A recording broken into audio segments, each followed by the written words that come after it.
Deaths are down. In the midst of sketchy news, fake news, and bad news, the fact that deaths are down is a little piece of good news. CDC statistics indicate that the total U.S. deaths are down 6.5% for everything combined. Death rate's been dropping since January. The week after Easter death rate was 13% lower than the same week last year. Upon reflection, this isn't very surprising. Lots of things were shut down. Less mobility, fewer interactions meant fewer consequences of mobility and interactions. Less traffic, less automobile deaths. Less iatrogenic deaths due to elective surgeries. Less crime-related deaths. Less death from poisonous, venomous, or vicious creatures. Less deaths from less pollution with particulate matter out there in the air.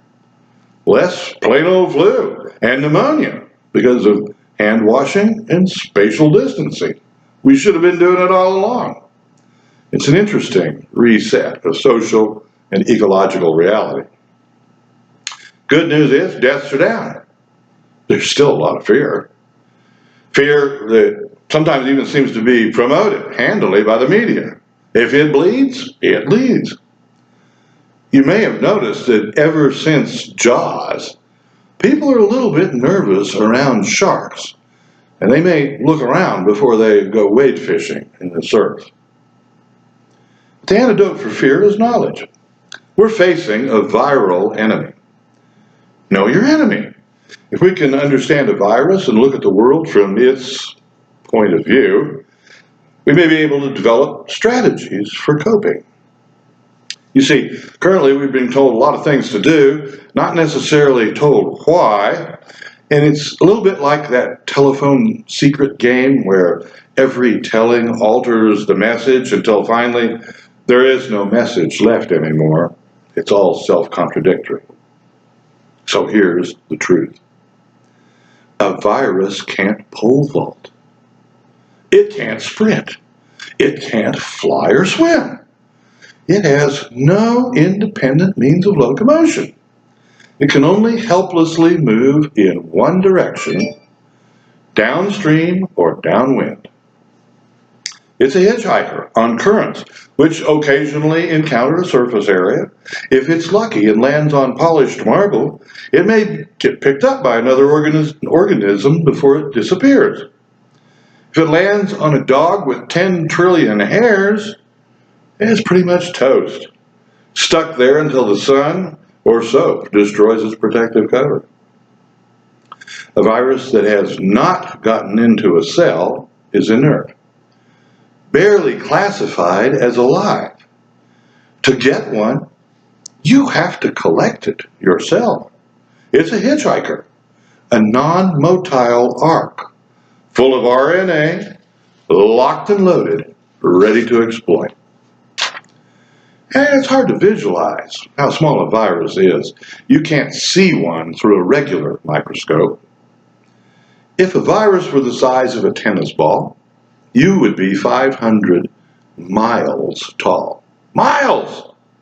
That's tall. That would mean if your feet are on planet Earth, your head is twice as far out in space as the International Space Station. Or to paraphrase that old blues song, well, she long and she tall, she got her headses in the kitchen and her feetsies in the hall. In the viral world, on I-35, you got your feet in Houston and your head an hour north of Oklahoma City. The virus is so dumb, it doesn't have an idea. It makes up for stupidity by being persistent and ubiquitous. Its continuing existence depends on 3 tendencies. Here's the mission statement of a virus. Land, stick, and merge. That's it. And the landing is the hardest part. It's very much an improbability. Crossing 10 feet of space for a human is an interstellar distance for a virus. Let's visualize an infinitely small cluster of 100,000 viruses getting sneezed out 10 yards in front of you at the grocery store. Within a fraction of a second, it's totally scattered. The odds of one of them landing on you and sticking are about the same as the odds of you becoming the Pope. As you walk towards the aerosolized cluster, which expands, you're pushing air in front of you at what, 1 mile an hour? You don't even feel that airflow, but the largest virus would experience that airflow as a crushing hurricane, 100 times worse than what a news anchor at the beach explains as he's out there fighting a hurricane. This virus would ride the air mass in front of you until backed up friction behind it forced it into flowing around you. Like water in a mountain stream, a cataract crashing around a boulder. Remember, it moves downstream and downwind. That's counterintuitive, of course. In our sized world, as predators and prey, we always stay downwind. So that what we're hunting or what's hunting us won't smell us. We're in the blank nose zone. So in the virus world, you stay upwind. So that way, you don't catch it because it's always going the other way at warp speed for its own particular set of perceptions. That's why good medical advice is good air circulation. Stand in the airflow of a fan, the virus can't land. It's said for a combat Marine that the future is a theory.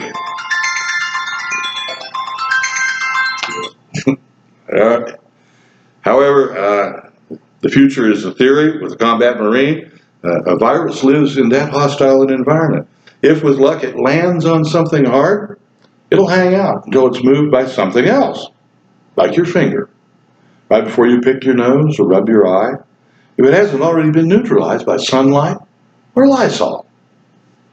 The University of Arizona infected a door handle with a fluid containing a dye visible only to ultraviolet light, and in 4 hours it spread through the whole building, infecting half the occupants and showing up on mostly every shared piece of office equipment and furniture. Whatever was touched after the first door handle was revealed by ultraviolet light. Faces were in particular, since we do touch our faces about 16 times an hour. Oddly enough, kissing is one of the least effective ways to spread a COVID-19 virus, because the fluid goes to your stomach instead of your lungs and gets digested. Actually, even sneezes and coughs aren't the most efficient spreaders of viruses. The best way to get one or send one is physically by touching surfaces.